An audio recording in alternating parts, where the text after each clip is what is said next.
ആർഎസ്പിയുടെ തൊഴിലാളി സംഘടനയായ തൊഴിലുറപ്പ് തൊഴിലാളി യൂണിയൻ UTUC സമരമുഖത്ത്.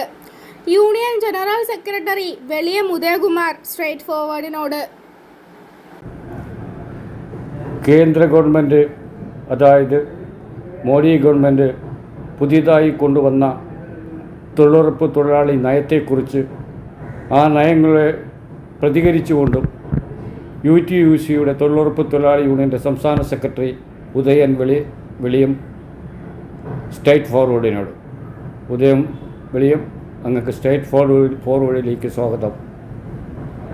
ഇന്ത്യയിലെ ദാരിദ്ര്യരേഖയ്ക്ക് താഴെയുള്ള 20 രൂപയിൽ താഴെ വരുമാനമുള്ള തൊഴിലാളികളെയും കുടുംബങ്ങളെയും സഹായിക്കുന്നതിന് വേണ്ടി ഒന്നാം UPAയുടെ ഭരണകാലത്ത് കോൺഗ്രസും ഇടതുപക്ഷത്തിൻ്റെ പിന്തുണയോടും കൂടി നടപ്പിലാക്കിയ പദ്ധതിയാണ് മഹാത്മാഗാന്ധി ഗ്രാമീണ തൊഴിൽദാന പദ്ധതി.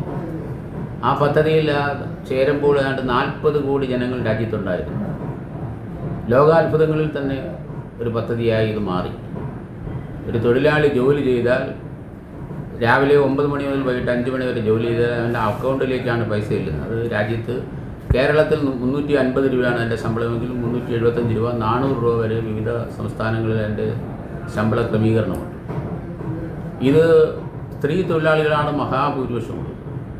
ഈ രാജ്യത്തെ പട്ടിണി മാറ്റുന്നതിന് വേണ്ടി കൊണ്ടുവന്ന ഈ മഹാത്മാഗാന്ധിയുടെ പേരിലുള്ള പദ്ധതി പിന്നീട് പുനഃക്രമീകരണം നടത്തി ടൗണുകളിൽ ജോലി ചെയ്യുന്നവരെ അയ്യങ്കാളി തൊഴിലുറപ്പ്, മുനിസിപ്പാലിറ്റി, കോർപ്പറേഷൻ തുടങ്ങിയ മേഖലകളിൽ ജോലി ചെയ്യുന്നവരെ അയ്യങ്കാളി തൊഴിലുറപ്പ് പദ്ധതി തൊഴിലാളികളെന്നും പേരിട്ടു.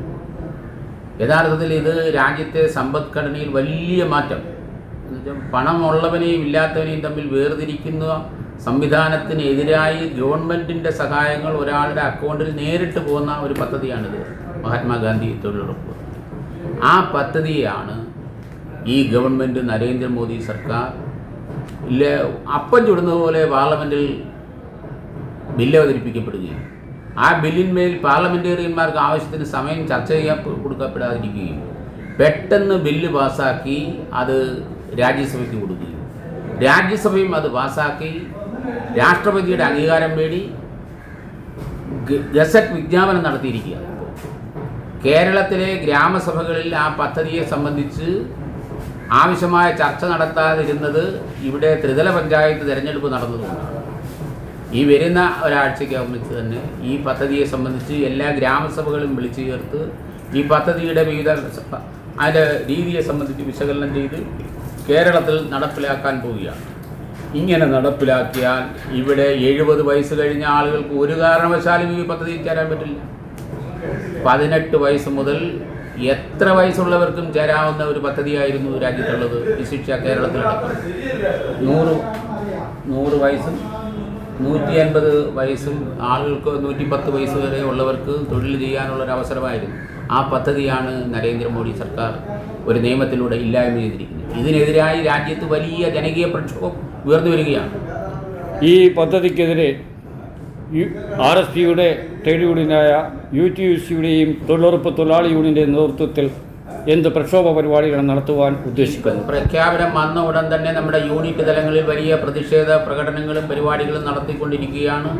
ഈ ജനുവരി മാസം 27-ാം തീയതി കേരളത്തിലെ എല്ലാ ജില്ലാ കേന്ദ്രങ്ങളിലും സർക്കാർ ഓഫീസുകളുടെ മുമ്പിൽ 100 കണക്കിന് തൊഴിലാളികൾ പങ്കെടുക്കുന്ന മഹാധർണ സംഘടിപ്പിക്കുകയാണ്. കൊല്ലത്ത് സഖാവ് പ്രേമചന്ദ്രൻ MPയുടെ നേതൃത്വത്തിലുള്ള ധർണ നടക്കുമ്പോൾ തിരുവനന്തപുരത്ത് ഹെഡ് പോസ്റ്റ് ഓഫീസിൻ്റെ മുമ്പിൽ സഖാവ് A അസീസിൻ്റെ നേതൃത്വത്തിലുള്ള വലിയ ധർണയും നടക്കുകയാണ്. പത്തനംതിട്ടയിൽ UTUCയുടെ സംസ്ഥാന സെക്രട്ടറി സഖാവ് TC വിജയൻ്റെ നേതൃത്വത്തിലും ഇടുക്കിയിൽ സഖാവ് ബാബു ദിവാകരൻ്റെ നേതൃത്വത്തിലുള്ള വലിയ തൊഴിലുറപ്പ് തൊഴിലാളികൾ പങ്കെടുക്കുന്ന പ്രക്ഷോഭത്തിന് കേരളം സാക്ഷ്യം വഹിക്കാൻ പോവുകയാണ്. ഈ സമരത്തിലെ ഈ കക്ഷി രാഷ്ട്രീയത്തിനപ്പുറമായി എല്ലാ തൊഴിലുറപ്പ് തൊഴിലാളികളും എല്ലാ ട്രേഡ് യൂണിയൻ പ്രവർത്തകരും എല്ലാം ഈ സമരത്തിൽ അണിചേരണമെന്നാണ് ഞങ്ങൾക്ക് അറിയിക്കുന്നത്. താങ്ക് യു സാർ ഇത്രയും നേരം സ്ട്രേറ്റ് ഫോർവേഡിനോട് സഹകരിച്ചു. Straight forward Thiruvananthapuram.